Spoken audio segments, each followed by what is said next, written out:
El próximo domingo regresa a la competición liguera para el Levante con ese gran partido ante el Villarreal en el Estadio de la Cerámica, Villarreal-Levante, el derbi regional, en el que los de Paco López buscarán la quinta victoria consecutiva y dar continuidad a esa racha tan positiva de resultados a lo largo del último mes. El técnico de Silla vivirá de manera especial su vuelta a la que fue su casa, ya que recordemos fue entrenador del filial Groguet durante 3 temporadas. En este caso, el conjunto de Javi Calleja llega a una situación muy comprometida, hundido en la clasificación, rozando los puestos de descenso, y tiene que reaccionar si no quiere complicarse la existencia más de lo debido.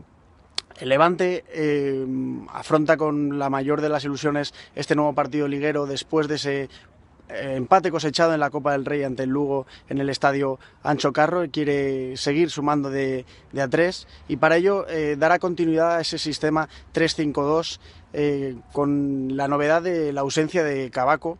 El internacional uruguayo no pudo finalizar el último choque contra el Leganés debido a un esguince y deberá estar de baja los próximos 10 días, así que en su lugar entrará Chema.